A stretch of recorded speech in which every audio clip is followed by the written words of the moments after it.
खुदी को आजमाया है तो ये अंदाज आया। तुम में भी मैं हूं, शुद्ध प्लस पान मसाला।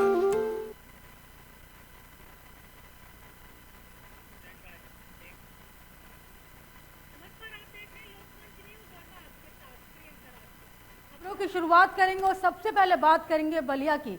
उत्तर प्रदेश बलिया जिले में रसड़ा विधानसभा के लोकप्रिय विधायक उमाशंकर सिंह विपक्ष भाजपा और सपा पर कटाक्ष करते हुए कहे कि इस बार बहुमत से बीएसपी सरकार बनने जा रही है। अखिलेश यादव पूर्व मुख्यमंत्री पर कटाक्ष करते हुए कहे कि बोले 400 से अधिक सीट समाजवादी पार्टी जीत का दावा कर रही है। 10 मार्च को परिणाम आने से बीजेपी सपा को हैरान कर देगी। मंत्री विधायक गण और अन्य लोग पार्टी बदल रहे हैं। इस पर उन्होंने कहा कि ऐसे लोगों का जनता सबक सिखाएगी और चुनाव आयोग को कोई आपको बता दें कि कठोर कानून बनाना चाहिए। आपको बता दें कि उमाशंकर सिंह विधायक ने उत्तर प्रदेश जनता से और रसड़ा जनता से अपील किया कि कोरोना को देखते हुए जनता अपना मत जरूर डालें और समाजवादी पार्टी के अभियान के तहत जो लोग 300 यूनिट फ्री आदि पर उमाशंकर सिंह बोले कि ये जनता लॉलीपॉप देने का काम करती है, लेकिन बीएसपी ऐसा काम नहीं करती, बीएसपी करके दिखाती है। चूंकि हम लोग बहुजन समाज पार्टी से हैं और बहुजन समाज पार्टी के लिए बहुत मेहनत करने की जरूरत नहीं है। 2007 से 2012 तक में जो बहुजन समाज पार्टी के सरकार का जो कार्यकाल रहा है, लोगों को जिस तरह से माने लाइन आर्डर जितना मेंटेन रहा है, जिस तरह से पूरे उत्तर प्रदेश में विकास हुआ, अंबेडकर योजना चला करके गांव-गांव का पूरे संतृप्त किया गया। इन सब सारी चीज़ों को जब लोगों के बीच में लेके हम लोग जा रहे हैं तो लोगों को लग रहा है कि भाई 7 से 12 सबसे अच्छा कार्यकाल रहा, क्योंकि लोगों ने 12 से 17 भी देख लिया और 17 से 22 भी देख लिया। ऐसी स्थिति में लोगों को लग रहा है कि नहीं, बहुजन समाज पार्टी के ही उम्मीदवार को चुनाव जिताया जाए जिससे कि बहन सुशील मायावती जी मुख्यमंत्री बने। बलिया जिले में श्री नाथ मठ रसड़ा के महंत केशलेंद्र गिरी को सूत्रों के अनुसार बीजेपी से टिकट मिल सकती है। बता दें कि इस दौरान महंत केशलेंद्र गिरी ने विपक्ष पर हमला बोलते हुए उन्होंने कहा कि योगी आदित्यनाथ के नेतृत्व में एक बार फिर से उत्तर प्रदेश में बीजेपी की सरकार बहुमत से बनने जा रही है और गोरखपुर से योगी आदित्यनाथ का ऐतिहासिक जीत हासिल होगी। यह अक्सर हम जानना चाहते हैं रसा चित्र से, अगर आपको भारतीय जनता पार्टी के उम्मीदवार बनाए जाते हैं तो ओम प्रकाश सपा से मिले हुए हैं, तो कितनी प्रभाव हो सकता है?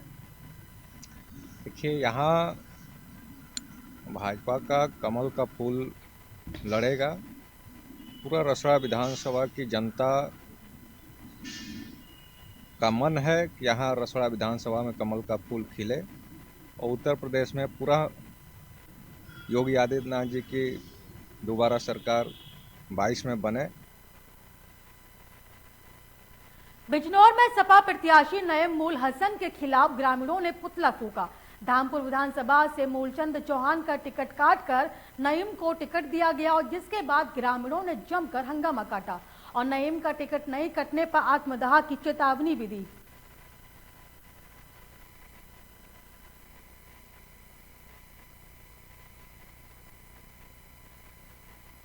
आपको बता दें कि बिजनौर में सपा प्रत्याशी नईम उल हसन के खिलाफ ग्रामीणों ने पुतला फूंका। बताया जा रहा है कि धामपुर विधानसभा से मूलचंद चौहान का टिकट काटकर नईम को टिकट दिया गया, जिसके विरोध में ग्रामीणों ने जमकर हंगामा काटा और कहा कि नईम का टिकट नहीं कटने पर आत्मदाह की चेतावनी भी दी। तस्वीरों में आप देख सकते हैं कि किस तरह से विरोध किया जा रहा है और जहां पर ग्रामीणों की मांग थी कि मूलचंद चौहान को टिकट दी जाए, लेकिन मूलचंद चौहान का टिकट काटकर नईम को टिकट दिया गया, जिसके बाद ग्रामीणों में आक्रोश देखने को मिल रहा है। तो वहीं पर जमकर हंगामा भी काटा गया। तो वहीं बता दें कि नईम का टिकट नहीं कटने पर आत्मदाह की चेतावनी दी। आपको बता दें कि बिजनौर में सपा प्रत्याशी नईम उल हसन के खिलाफ ग्रामीणों ने पुतला फूंका, जहां धामपुर विधानसभा से मूलचंद चौहान का टिकट काटकर नईम को टिकट दिया गया और जिसके बाद ग्रामीणों में आक्रोश देखने को मिल रहा है। तो वहीं बता दें कि जमकर हंगामा भी काटा गया और साथ ही बताया जा रहा है कि नईम का टिकट नहीं कटने पर आत्मदाह की चेतावनी भी दी गई। इस खबर पर तमाम जानकारी के साथ संवाददाता ताबिश जुड़े हुए हैं। ताबिश, ये बताइए, ये जो प्रत्याशी नईम उल हसन के खिलाफ ग्रामीणों ने पुतला फूंका है और ग्रामीणों में आक्रोश भी देखा जा रहा है। देखिए, बिल्कुल मैं आपको बता दूं, पूरा मामला धामपुर विधानसभा का है, जहां पर मूलचंद चौहान का टिकट काटने के बाद नईम उल हसन को धामपुर से टिकट दिया गया है। वहीं मूलचंद के जो समर्थन है वो बहुत आक्रोशित हैं, लगातार विरोध प्रदर्शन कर रहे हैं, पुतला दहन कर रहे हैं। उसके बाद वहीं के लोगों ने एक बहुत बड़ी चेतावनी दी है कि हम आत्मदाह करने के लिए तैयार हैं अगर मूलचंद सिंह को टिकट नहीं होता है तो। ताबिश, ग्रामीणों की आक्रोश को देखने के बाद सपा का कोई प्रतिक्रिया सामने आई? देखिए, बिल्कुल अगर हम बात करें टिकटों के बंटवारे को लेकर, टिकटों के बंटवारे में लगातार लोग बाग वहाँ के जो हाय उल्ला मचा रहे हैं और विरोध प्रदर्शन कर रहे हैं। लेकिन जरा सा अगर हम ये बताने की कोशिश करेंगे आपको कि धामपुर विधानसभा के अंदर जितने भी समर्थक मूलचंद के समर्थक हैं वो लगातार आत्महत्या की करने की कोशिश बार बार अपील कर रहे हैं। जी ताबिश, आपका बहुत बहुत धन्यवाद इस खबर पर तमाम जानकारी के लिए। मैं ये रो रहा हूँ कि ये टिकट हमारे धामपुर विधानसभा सीट का मंत्री जी को होना चाहिए। अच्छा, हाँ, मंत्री जी को टिकट नहीं हुआ तो हम भूख से मर जाएंगे, आप हत्या कर लेंगे। ऐसा क्यों? नहीं कि हमारे मंत्री जी बहुत बड़े आदमी थे, हमारे क्षेत्र में सब काम करावे थे। अच्छा, हाँ, ये टिकट मंत्री जी को नहीं हुआ तो हम बनने तक देंगे तैयार। क्यों नहीं गए तुम? ना, क्यों? मेरी 400 रुपये दिहाड़ी थी, मैंने मंत्री जी के नाम से 100 टिकट कट गया तो मैंने ये मजदूरी छोड़ दी। मैं आप मंत्री जी के कार्यालय में बैठा सुबह से। अब बात करेंगे बुलंदशहर की। बुलंदशहर में खुर्जा विधानसभा से गठबंधन प्रत्याशी वंशी पहाड़िया ने नामांकन दाखिल किया। बता दें कि हाल ही में कांग्रेस छोड़कर सपा में शामिल हुए थे और समाजवादी नेताओं का दावा है कि हाईकमान वंशी पहाड़िया को पूरे दमखम के साथ लड़ा रही है और अच्छे वोटों से वंशी की जीत होगी। और साथ ही ये भी कहा कि हर समुदाय के लोग हमारे साथ रहेंगे। और क्या कुछ कहा, देखिए। समाजवादी पार्टी के प्रदेश सचिव जो कि दिनेश गुर्जर जी मौजूद हैं, इनसे हम जानेंगे कि खुर्जा विधानसभा के बंसी सिंह पहाड़िया को प्रत्याशी घोषित किया गया था गठबंधन से, समाजवादी पार्टी से, और उसके बाद एक अफवाह उड़ी या क्या सच्चाई है उसमें कि बंसी सिंह पहाड़िया का टिकट कट गया है। ऐसा बंसी सिंह पहाड़िया जी को कांग्रेस से राष्ट्रीय अध्यक्ष ने समाजवादी पार्टी में ज्वाइन कराया। उसके बाद उनको प्रत्याशी हमने बनाया और जाके हमारे कुछ साथी पार्टी के कुछ लोग गए और राष्ट्रीय अध्यक्ष जी के पास जाकर के उन्होंने कहा कि साहब, जो हमारी पार्टी के ही बहुत सीनियर साथी हैं, वरिष्ठ नेता हैं, हमारे बड़े भाई हैं आदरणीय नरेंद्र जी, पूर्व विधायक, उनके लिए टिकट मांगा। तो कुछ आपस में बात हुई तो उन्होंने कहा अच्छा ठीक है, अगर ये अच्छा लगेगा तो हम उसको एक बार देखते हैं, बात करते हैं। परंतु बंसी सिंह पहाड़िया ही पार्टी के प्रत्याशी हैं। कहीं ना कहीं ये माना जा रहा है कि एक बार नामांकन नामांकन भी कर दिया था बंसी सिंह जी ने, और कहीं ना कहीं जो कैंडिडेट था वो समाजवादी पार्टी ने बदलकर नरेंद्र जी को जो नामांकन दे दिया था। उसके बाद में फिर दोबारा से ये चर्चा चल रही है कि बंसी सिंह पहाड़िया फिर क्या घोषित कर दिए खुर्जा विधानसभा में। यानी बंसी सिंह पहाड़िया हमारे प्रत्याशी। जिस तरह से खुर्जा क्षेत्र में विधानसभा में ये अफवाह चल रही थी, या क्या सच्चाई जो आप बता रहे हैं, क्या प्रभाव पड़ेगा कोई समाजवादी पार्टी पे कोई प्रभाव नहीं पड़ेगा। देखिए, पार्टियों का अपना आकलन होता है, कई बार टिकट बदले जाते हैं, हमने कुछ और टिकट भी बदले, हर पार्टी टिकट बदलती है। बंसी सिंह पहाड़िया बहुत मजबूत प्रत्याशी है, जन जन में जन नायक है वहाँ के खुर्जा के वो, और वो चुनाव जीतेंगे और बहुत अच्छी वोटों से जीतेंगे। हम सब साथी, हम हो चाहे प्रेमवीर जी हो, गौरव हो, कोई हो, सब उनकी मदद करेंगे, हर तरीके से मदद करेंगे और उनको चुनाव जिताने का हम काम करेंगे। खुर्जा ही नहीं, जो हमारी गठबंधन की 7 सीट है उसमें हमारे गठबंधन के जो भी साथी चुनाव लड़ रहे हैं सब बहुत अच्छा चुनाव लड़ रहे हैं। समाजवादी पार्टी के लहर है 2022 में अध्यक्ष को करेंगे। मुझे यही पूरे बुलंदशहर में, पूरा बुलंदशहर जो जिला है वो किसानों का क्षेत्र माना जाता है और लगातार समाजवादी पार्टी किसानों के साथ रही थी, दिल्ली धरना चला था। अब भारतीय जनता पार्टी की ये बात करें कि पूरे किसान भारतीय जनता पार्टी के साथ है, क्या लगता है? अच्छा, आप ये बताओ, बीजेपी के साथी कैसे कह सकते हैं? 1 साल तक किसान धरने पे बैठे रहे, उनको किसी ने बात नहीं सुनी। हमारे 700 किसान मर गए, उनको एक पैसा नहीं दिया, एक मुआवजा नहीं दिया गया। वो कैसे कह सकते हैं? हम सरकार में आएंगे, 50 लाख हम एक किसान जिनकी मृत्यु हुई है जो शहीद हुए हैं उनको 50 लाख की हम राशि देंगे, एक उनके परिवार को सरकारी नौकरी देंगे। जिस तरह से आज का जो लेटेस्ट मेरा क्वेश्चन है, जो चर्चा चल रही है कि जिस तरह से भारतीय जनता पार्टी से लगातार एक के बाद एक मंत्री और विधायक समाजवादी पार्टी में आए, समाजवादी पार्टी ज्वाइन की, लेकिन कहीं ना कहीं समाजवादी पार्टी के परिवार में से उनकी छोटी बहू कहते हैं उन्होंने भारतीय जनता पार्टी ज्वाइन की। क्या प्रदेश में कोई प्रभाव होगा? वो उनके बारे में कुछ नहीं बोलना चाहता, मैं उनका सम्मान करता हूं। तो 22 में क्या सरकार किसकी बन रही है? 22 में सरकार बना रहे हैं, इसमें हमारी सरकार बनेगी, कितनी सीटों के साथ सरकार बनेगी और 300 पार सरकार बनेगी। समाजवादी पार्टी के कद्दावर चेहरे प्रदेश सचिव दिनेश गुर्जर जी हमारे साथ मौजूद हैं और इन्होंने बताया कि 2022 में समाजवादी पार्टी की सरकार बननी तय है और 350 प्लस के साथ में दावा कर रहे हैं। अब देखना यही होगा कि पहले चरण का चुनाव बुलंदशहर के अंदर 10 फरवरी को है। आखिर जनता किसको बादशाह बनाएगी? कैमरा पर्सन फरियाद अली के साथ कदीम खान, लोकमंच न्यूज, बुलंदशहर। उत्तर प्रदेश में विधानसभा चुनाव का बिगुल बज चुका है और जल्द ही जनपद जालौन में नामांकन के बाद मतदान की प्रक्रिया भी शुरू हो जाएगी।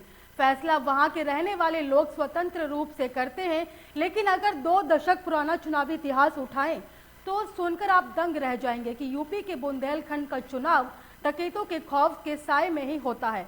बता दें कि दसियों के खौफ से कोई भी उनके खिलाफ चुनाव लड़ने की हिम्मत नहीं उठा पाता और हर चुनाव में डकैतों की ओर से चुनावी मैदान में उतारे गए प्रत्याशी अपनी जीत सुनिश्चित करते थे। बुंदेलखंड के जालौन में डकैतों और चुनाव से जुड़ी एक ऐसी कड़ी जिससे सुनकर हर कोई दंग रह गया। बता दें कि आज़ादी हो गई, लेकिन बिहार पट्टी से जुड़े गांव 2003 तक डकैतों के खौफ के साए में अपना जीवन बसर कर रहे हैं।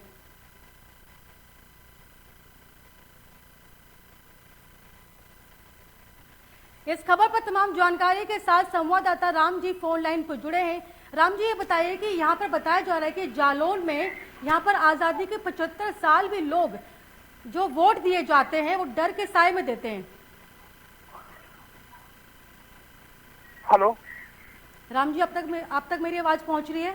जी प्रियंका, बताना चाहती हैं सन 70 में डकैतों का जालौन में बढ़ चढ़ के बोलबाला था। कोई भी चुनाव हो, चाहे ग्राम प्रधानी हो, चाहे विधानसभा चुनाव हो, हर चुनाव में डकैत अपना हस्तक्षेप करते थे। उनके ही फरमान से यहाँ वोट देते थे, जो भयभीत रहते थे। तो जिस प्रत्याशी पे वो मोहर लगा प्रत्याशी विजय घोषित माना जाता था। शाम को दस्यु का घोड़ा जंगल के सभी गाँव में झंडा लेकर निकल जाता था। जो समझ आए थे इस पार्टी को वोट करना, वो लोग वहीं वो मतदान करते थे। अब लोग भयभीत नहीं है, अपना मन से मतदान करते हैं। फ्री से कोई यहाँ डर नहीं है मैम। जी प्रियंका। राम जी, कहीं ना कहीं इस चीज में पुलिस प्रशासन की अहम भूमिका देखी जा सकती है। हाँ यार मैम, जनपद जालौन में अब कोई जंगल प्रियहीन हो गया, कोई यहाँ पे समस्या नहीं है। लोग स्वतंत्र है, अपने मन से अपना मतदान कर रहे हैं। यहाँ कोई भय नहीं है मैम। जी प्रियंका। राम जी, आपका बहुत बहुत धन्यवाद इस खबर पर तमाम जानकारी के लिए।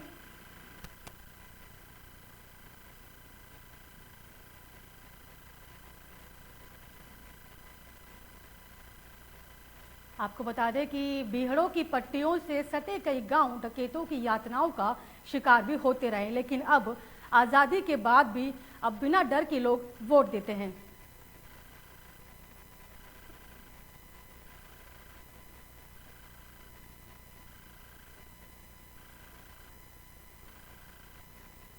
इसी समय में बताया जाता था कि आज़ाद हो गया था, लेकिन बीहड़ पट्टी से जुड़े गांव 2003 तक डकैतों के खौफ के साए में अपना जीवन बसर कर रहे थे। लेकिन आज की दौर की बात की जाए तो यहाँ पर सभी जो गांव निवासी हैं बिना किसी डर के, बिना किसी खौफ के आज वोट देते हैं।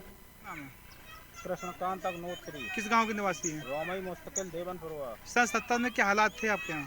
बहुत भयानक हालात थे डकैतों के, बदमाशों के, और उनके फरमान से ही हम वोट डाल पाते थे।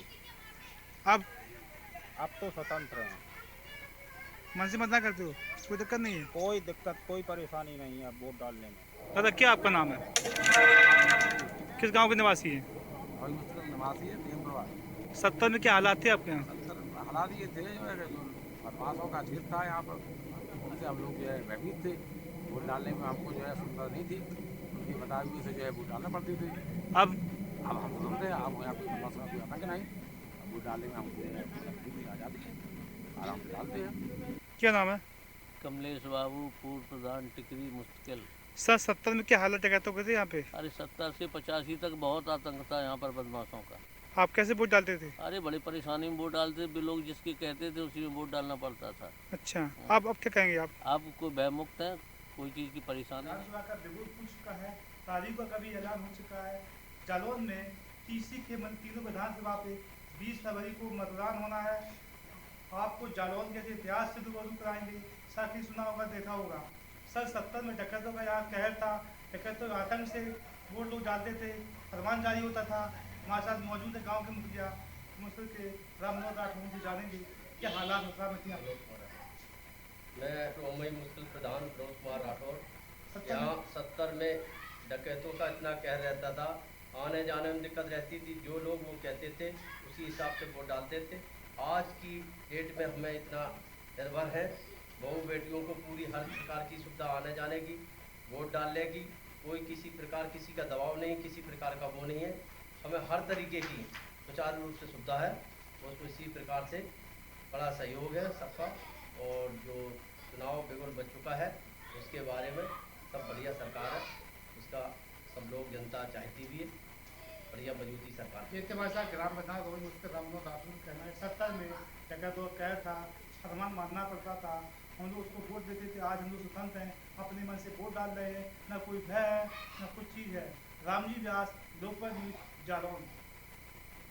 उत्तर प्रदेश व्यापारी कल्याण बोर्ड के अध्यक्ष और पूर्व ऊर्जा मंत्री रविकांत गर्ग कासगंज में पहुंचे, जहां उनका व्यापारियों के नेताओं द्वारा पुष्पहार पहनाकर जोरदार स्वागत किया गया। इस दौरान उन्होंने बीजेपी सरकार की जमकर सराहना की और साथ ही बताया कि उत्तर प्रदेश सरकार व्यापारियों की हितैषी है और योगी सरकार ने अपराधियों को यथास्थान पर पहुंचाने का काम किया। दरअसल उत्तर प्रदेश व्यापारी कल्याण बोर्ड के अध्यक्ष रविकांत गर्ग कासगंज के व्यापारी नेता संजय पलतानी और अमित पलतानी के मिशन चौराहे स्थित व्यापारिक परिस्थिति आपको बता दें कि पहुंचे, जहां उनका एक एक कर व्यापारियों ने रविकांत गर्ग को पुष्पहार पहनाया और उनके यहां आने पर आभार प्रकट किया।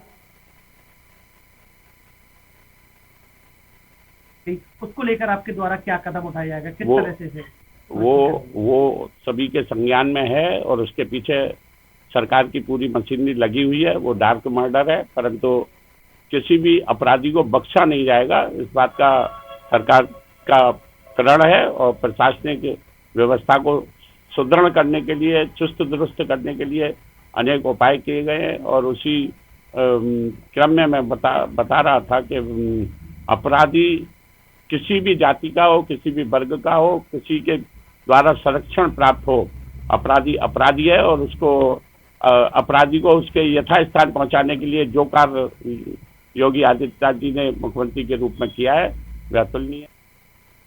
कासगंज से बड़ी खबर सामने आ रही है। बता दें कि बीजेपी की तीसरी सूची जारी कर दी गई, जिसमें कासगंज से देवेंद्र सिंह लोधी को प्रत्याशी बनाया गया। इस वक्त की बड़ी और अहम जानकारी आपको कासगंज से तस्वीरों के जरिए आपके साथ साझा कर रहे हैं, जहाँ बीजेपी की सूची में कासगंज से देवेंद्र सिंह लोधी को प्रत्याशी बनाया गया। बीजेपी ने दूसरी बार देवेंद्र सिंह लोधी पर विश्वास जताया। और आपकी जानकारी के लिए बता दें कि 2017 के चुनाव में विधानसभा से बीजेपी के विधायक बने थे। वक्त की बड़ी और अहम जानकारी आपको कासगंज से बता रहे हैं, जहां बीजेपी की तीसरी सूची जारी होने पर कासगंज से देवेंद्र सिंह लोधी को प्रत्याशी बनाया गया।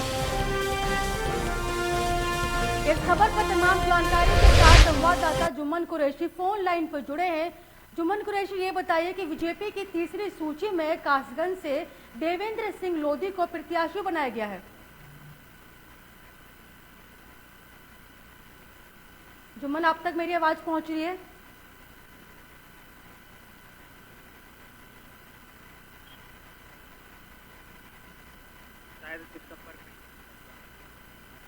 जी जुम्मन, आप तक मेरी आवाज पहुंच रही है? जी मैम। जुम्मन, ये बताइए कि बीजेपी की तीसरी सूची में कासगंज से देवेंद्र सिंह लोधी को प्रत्याशी घोषित किया गया है। जी मैम, मैं आपको बता दूं कि कासगंज सदर विधानसभा सीट नंबर 100 है, देवेंद्र सिंह लोधी को प्रत्याशी बनाया गया है, जो कि 2017 में भी ये कासगंज सदर विधानसभा से भाजपा के विधायक बने थे। और वहीं पर बीजेपी ने दूसरी बार देवेंद्र सिंह लोधी पर विश्वास जताया है। जी मैं आपको बता दूं, कासगंज सदर विधानसभा क्षेत्र एक लोधी बहुल क्षेत्र है और वहाँ लोधी बोर्ड की तादाद ज्यादा है, इसलिए दोबारा पार्टी ने उन पर विश्वास जताकर 2022 के विधानसभा चुनाव में टिकट दिया है। रमन, आपका बहुत बहुत धन्यवाद इस खबर पर तमाम जानकारी के लिए।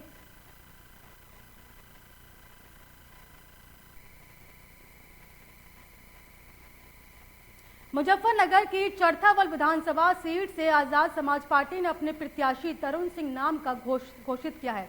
बता दें कि जिसमें तरुण सिंह ने चरथावल विधानसभा सीट से चुनाव लड़ने के लिए नामांकन किया। पत्र दाखिल आजाद समाज पार्टी की समाजवादी पार्टी से गठबंधन करने की बात चली, लेकिन दोनों की सहमति नहीं बन पाई। हालांकि आजाद समाज पार्टी के राष्ट्रीय अध्यक्ष चंद्रशेखर आजाद ने सपा राष्ट्रीय अध्यक्ष अखिलेश यादव को बड़ा भाई बताया, लेकिन अब एसीपी पार्टी ने अपने मुजफ्फरनगर की 6 विधानसभाओं पर अपने प्रत्याशियों के नाम घोषित कर दिए हैं, जिन्होंने नामांकन पत्र दाखिल कर दिया है और जिनमें से चरथावल विधानसभा सीट से प्रत्याशी तरुण सिंह से उनके राजनीतिक जीवन के बारे में और किन मुद्दों पर तरुण सिंह जनता के बीच जाएंगे, इन सब बातों को लेकर खास चर्चा की गई। देखिए क्या कुछ कहा। इस वक्त हम मौजूद है जनपद मुजफ्फरनगर की विधानसभा चरथावल पर, जहां चरथावल विधानसभा से आज़ाद समाज पार्टी के प्रत्याशी तरुण सिंह ने नामांकन किया है। तरुण सिंह जनता के बीच किन मुद्दों को लेकर जाएंगे, उनसे हम बात करेंगे इस बारे में। उनसे चर्चा करते हुए हम बताएंगे कि किन मुद्दों को लेकर तरुण जी ने नामांकन किया है। आज़ाद समाज पार्टी के इन्होंने नामांकन किया है और ये चरथावल विधानसभा सीट से प्रत्याशी हैं। जी तरुण जी, आपने नामांकन किया है आज़ाद समाज पार्टी से, तो आज़ाद समाज पार्टी पहले भी दबे कुचले लोगों की लड़ाई लड़ती आई है, तो आप किन मुद्दों को लेकर पब्लिक के बीच जाएंगे? जी जनता के पार्टी के जो भी मुद्दे हैं, जैसे उनकी स्वाभिमान की लड़ाई थी, किसानों के रोजगार की आया मुद्दा, स्वास्थ्य का मुद्दा है और अधिकारी में जो जनता की नहीं सुनवाई होती, स्वाभिमान की एक लड़ाई है उनकी पार्टी की, उस स्वाभिमान की लड़ाई पे ही हम पार्टी से उनके चुनाव लड़ेंगे। अच्छा, ज़्यादा जो विधानसभा जो चरथावल है उस पर ज़्यादातर किसान जो है, किसान है उस सीट पर, तो किसानों को किस तरह मनाने का कार्य करेंगे ये बताएं। देखो, किसान आंदोलन चल रहा था गाजीपुर बॉर्डर पे, सबसे पहले राष्ट्रीय अध्यक्ष जी वहाँ पे पहुँचे और उन्हें मजबूती से चुनाव आंदोलन को मजबूत बनाया था। उन्होंने एक उसमें आंदोलन में जान डाली थी और संघर्ष भी किया था। तो किसान जानते भी हैं क्षेत्र के कि हाँ भाई ये पार्टी के राष्ट्रीय अध्यक्ष जी वहाँ पे मौजूद थे और किसानों की आवाज़ उठाई है उन्होंने।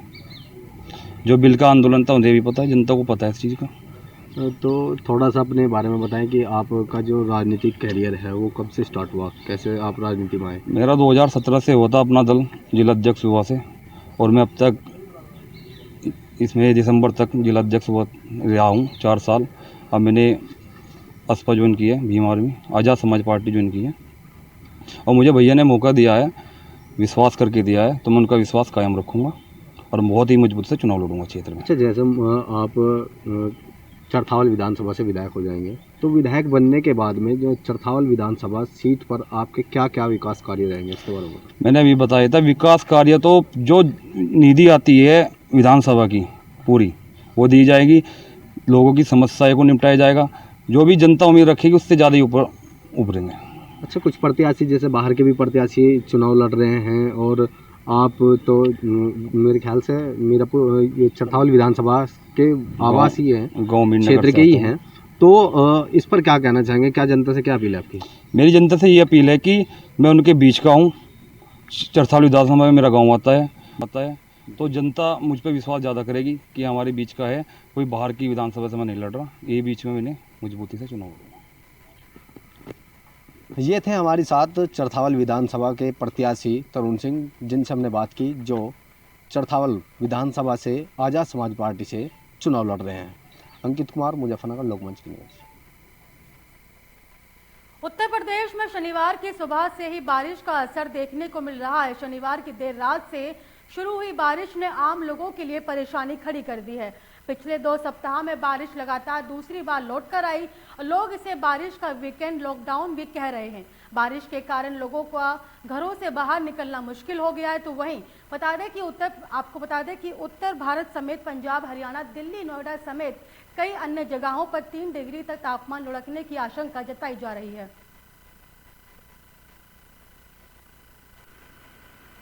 इस खबर पर तमाम जानकारी के साथ संवाददाता हरिशंकर जुड़े हुए हैं। हरिशंकर, ये बताइए कि शनिवार की सुबह से ही बारिश का असर देखने को मिल रहा है, तो वहीं पर शनिवार की देर रात से शुरू हुई बारिश ने आम लोगों की जो परेशानी है वो खड़ी कर दी है।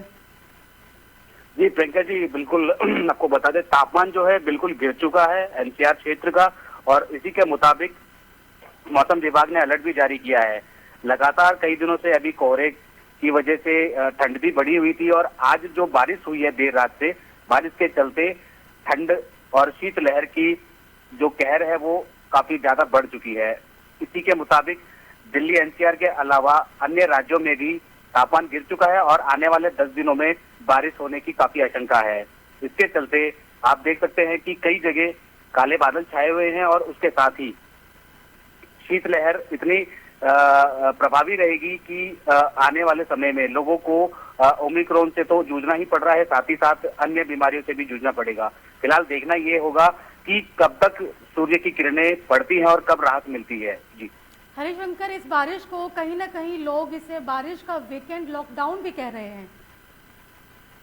जी बिल्कुल, इसको कह सकते हैं, क्योंकि कहीं ना कहीं ये बातें कही जाती है कि नोएडा में जब भी बारिश होती है वो मंगलवार या शनिवार को ही होती है। फिलहाल अब भी जो बारिश हुई है देर रात शनिवार से ही शुरू हुई है, और इसी नजरिए से लोगों के जो नजरिया है, जो कहना है, वो यही कहते हैं कि वीकेंड के आसपास ही जो है बारिश होना शुरू हो जाती है। तो देर रात बारिश शुरू हुई थी और बौछार से की तरह बारिश चल रही है, और अभी भी शीतलहर, हवा तेज है, और देख सकते हैं ओस भी काफी जमी हुई है कई जगह, और धुंधलापन है। जी, इसके अलावा मौसम विभाग का भी अलर्ट जारी है। फिलहाल सावधानी बरतने की जरूरत है लोगों को। जी हरिशंकर, आपका बहुत बहुत धन्यवाद इस खबर पर तमाम जानकारी के लिए।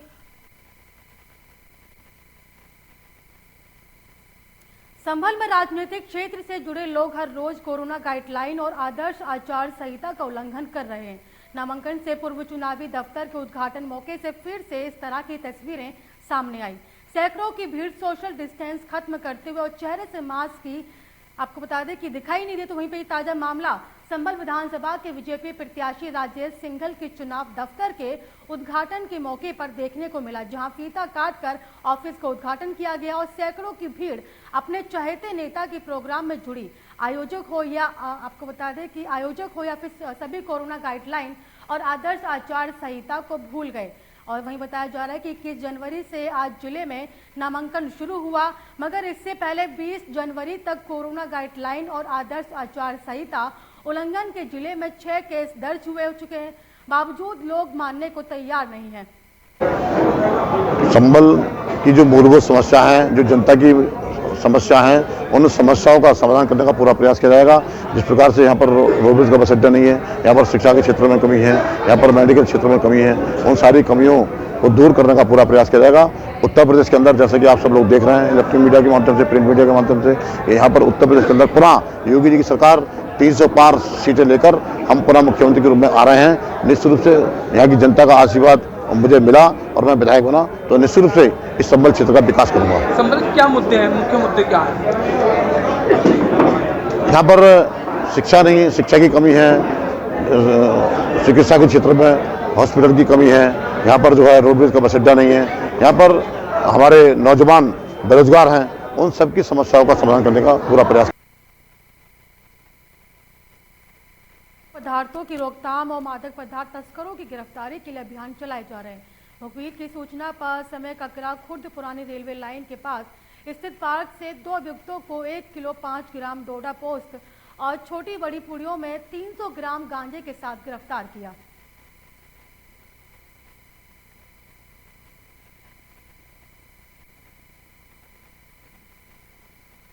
फिलहाल मुझे दीजिए इजाजत, देखते रहिए लोकमंच न्यूज। जब पशुओं को मिलेगा प्यार और मिल्को मोर पशु आहार, तो दूध बहेगा, मुनाफा बढ़ेगा। मिल्को मोर पशु आहार, खुद ही को आजमाया